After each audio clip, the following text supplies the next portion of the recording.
Hey guys, another Adonis review, and today I thought I would do Resident Evil 8 in the year 2022. Let's discuss if it's worth it, if you think it's worth your time or not. First off, um, you know, kind of go over the main concept of the story. You're basically, I think, Ethan, which is the main guy from Resident Evil 7 Biohazard, and shit happens, it's popping off. Your whole life gets fucked up pretty much immediately, and you essentially just immediately get pushed into this weird village that has these like overlords of it. Like there's like a few different overlords, and the whole story is basically there's essentially like a main kind of open world of sorts, which is the village. It's not like a giant open world, but it's like a little village you can kind of cut through and go back and kind of find little things, and then the village is like kind of the center, which all breaks into four separate, or four or five separate areas that you have to go down like linear paths to kind of lead to each different little boss, and you just slowly kind of beat them all. The game in all, well rounded. It's about a 10-hour game, so it's not that long, but it feels long because it's so it's so anxiety inducing. Playing it that even an hour, and it feels like you've been playing it for a whole day because you're just trying to stay alive. It's a lot like all the other Resident Evils where you really have to stay focused on conserving ammo, make sure you don't waste it. Every bullet, and every shot counts, which really raises the anxiety of it.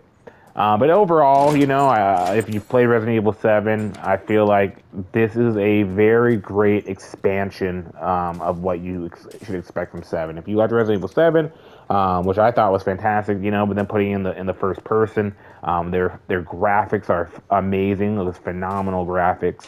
Definitely top tier what you should expect nowadays. Which is unfortunate because you got to think Resident Evil 7 originally came out in 2017, and those graphics were amazing. This, you know, I can't really say it's tiers above it, maybe a tier above it, because Resident Evil 7 looks fantastic. But regardless, the graphics are still great no matter what. So, you should be happy with it. So, like I said, it's like Resident Evil 7, but expanded. Resident Evil 7, you're in kind of like a manor, a house in the swamps, and you kind of have free reigns. I kind of have the swamps, but you're basically just in a giant estate, wandering around. This is obviously expanded to, a village. There's a mansion. There's like a sawmill of sorts. There's a swamp. It's definitely bigger. So you're basically getting, and then the bosses are definitely unique. Because the bosses in Resident Evil 7 were what the family, and each family member kind of turned into something crazy. In this one, each person, each kind of overlord is extremely strong and powerful, and they have their unique transformations they turn into as well.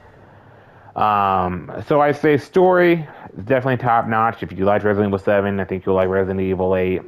Weapons play is great. I feel like they actually got a little bit more sparing with ammo. You still have to really conserve, but I found times where I'd be trying to use just headshots with my handgun the whole game, and then I get to points where I'm like, oh, as a boss, I'm gonna unload on them, and then I had more ammo than I really needed. Oh shit, where'd that come from? This is fucking scary.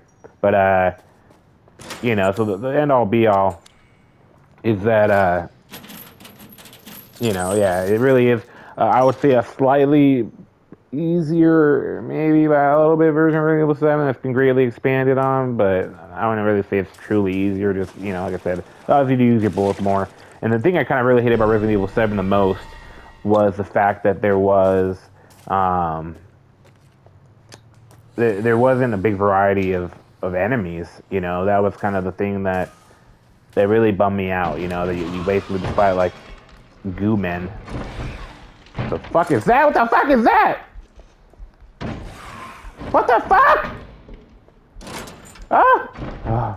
I don't think anything's coming. What the fuck? So it's not a big variety of enemies. God, it's fucking scaring me.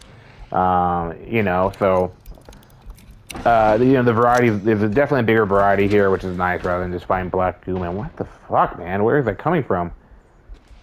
Um, so that's the main thing, right?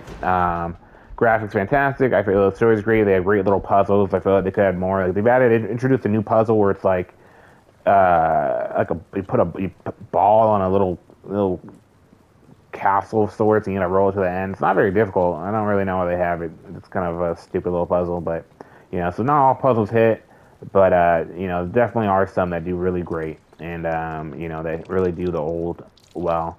And the great thing about this as well is that it's always on sale for whatever reason. It's pretty cheap all the time. You can get this game. I feel like if you can get it for $20, well worth it, and you have a high chance of getting it for $20. I'd say I pay $30 is probably the highest I pay for it. 30, 35 probably. It's a fair price. I want to pay $60 for it. It's just not worth it. It's really kind of a one play game, but it's a game that you could truly, you could put it in and show somebody it, and I think they'd be like, wow, it looks amazing, and it would make them want to play it. It's that type of game. The biggest disappointment I'd have with this game, oh, what the fuck is that? Is it's probably really just the fact that it's not in VR. I mean, that was one of the things that really got me with the original game. That you could play the whole Resident Evil 7 game in VR. I mean, amazing. I mean, with those graphics, that story. I mean, that story is fantastic and just normal. I played the whole game normal mode, and it was amazing. So the whole fact that you could play the whole thing in VR, and most of the DLC that they added was in VR. Like they had great DLC. They had like an escape room DLC for Resident Evil 7 that was, you play it once and it's over, but it was fun, and it was in all in VR. I mean, they really outdid themselves, and the fact that this isn't in VR, they might add it someday, but I mean, I hope they really do. I mean, if they did it in VR, I'll buy it all over again to play it in VR. But that's probably my biggest disappointment with the game. That's just not in VR. So hopefully that comes out. But like I said, I feel like the game's definitely worth it. You'll get your money's worth if you haven't bought it yet. It's definitely worth getting. And beyond that, I'd say $20 if you can get it for that price. It's a great price to get it at. So I hope that helps. If you were wondering if you should get it, I hope my opinion matches your opinion if you do end up getting it. And beyond that, I hope you have a good one. Bye, guys.